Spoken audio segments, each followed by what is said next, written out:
Hello. We are here on week 4 of Hope. I hope you enjoyed the testimony from my friend Veda last week.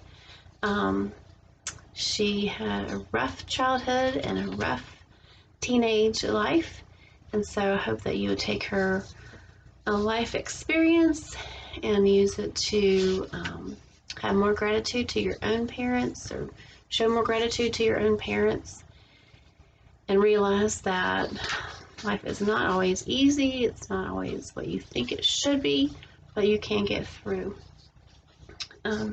This week, week 4, our topic is still hope. This is our last week. I only did 4 verses, but this week's verse is Romans 5:4, and patience, experience, and experience, hope, King James. And the ESV is, and endurance produces character, and character produces hope. So I did parallel here with our spiritual life and our physical life. And so our physical life and spiritual life, when you're both born and you're born again, you're considered babes in Christ. You've probably heard that. So I did a parallel. You go through a baby, then you go a little longer, then you're considered a toddler. You grow a little more, and you're a child, grow a little longer, and then you're a teenager, and then finally you're an adult.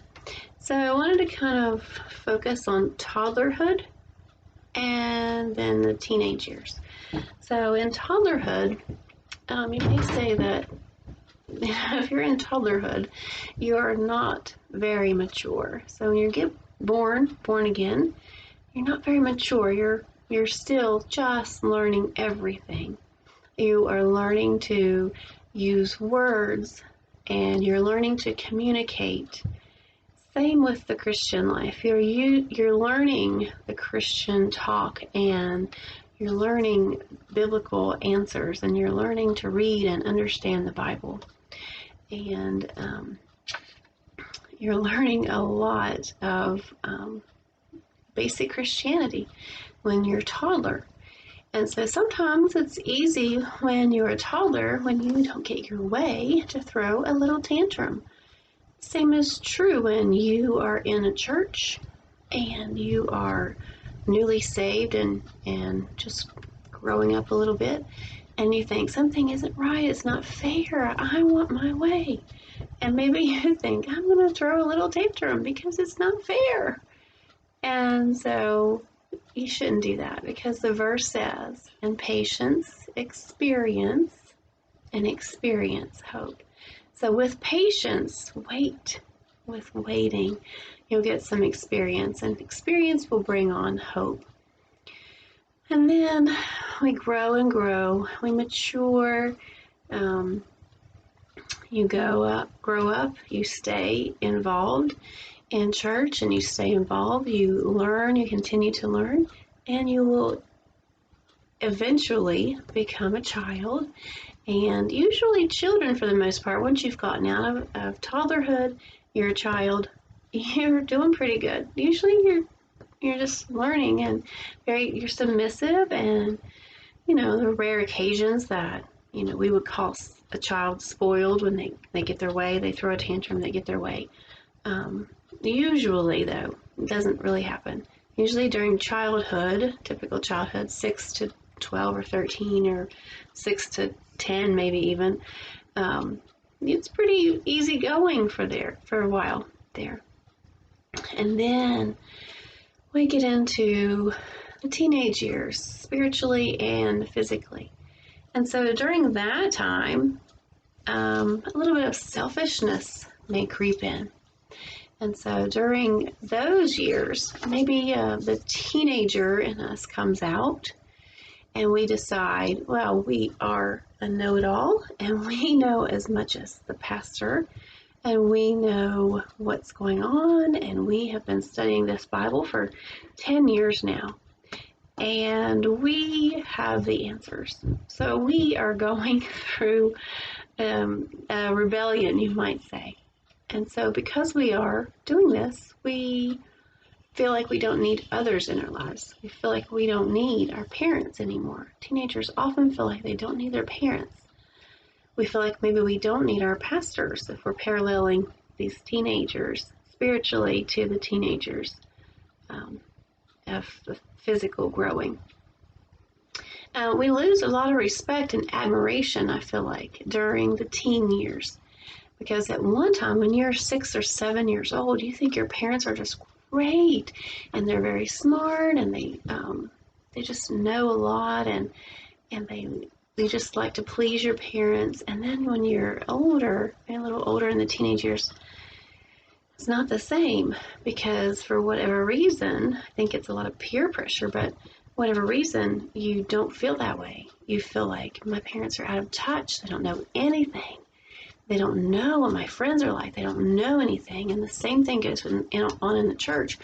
When you're growing through those teenage spiritual years, you're like, these people don't know what they're talking about. Like, I know what I'm doing, and I've got all these answers, and people are so out of touch here.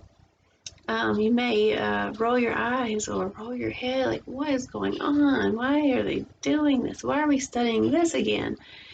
And you may be looking for, maybe you want to get out of the house. You may be antsy to leave. Same thing, you may be antsy to leave church. You may be antsy to leave, get a new church or new Sunday school class, and new, a new pastor. You may want some new venue. You may want new place to attend church. That's not what we should do. We should be patient and just go through this stage and realize that we don't know everything, and spiritually or physically as teenagers, we don't know everything. We need people in our lives to talk to us and give us wisdom and wise advice, and so we can gain their experience without having to go through the things that they had to go through.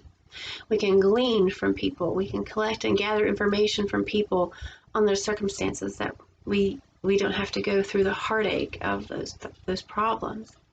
So as we hit our 20s, we realize, hey, I don't really know everything. I think they might have known a little bit more than I thought they did, and when I was 15 or 16. So we get more leveled out at that point, and we realize that everything is kind of smoothed off. We do not need a new venue, a new pastor, a new location to have church. We just got stale and stagnant for a little while. What we need is revival at that point. We need humility, and we need humbleness to say, I'm getting antsy. I want to go somewhere. I want to do something. But I'm just kind of stuck here right now. I just feel like I'm stuck in this situation. But if you just cool it and you just get some experience, chill out for a little while, stay normal, and don't go do anything crazy, you will continue to mature, and you will continue to level out, and you will hope in that future. You will hope that you will gain the hope that comes with the maturity and the character that's been produced. So you will reach your adulthood, and you will have plenty of character, because character produces hope that now.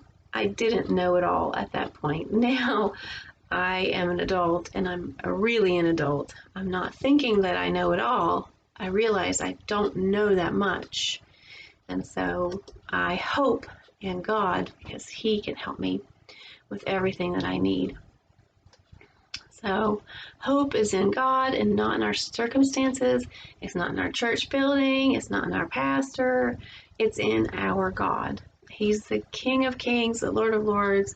We have to be able to see through our own selfishness in our own teenage years, our own selfishness, and look forward to and hope in this greater maturity that we should all be looking for, and in the hope of a new situation, and give that hope to other people. When you see other people getting antsy and complaining, or talking about the leadership or whatever they're doing, know that they're just getting antsy. They're just maybe in that teenage stage in their lives. And so we need to help them gain that experience and that maturity so that they can move on into adulthood and be mature.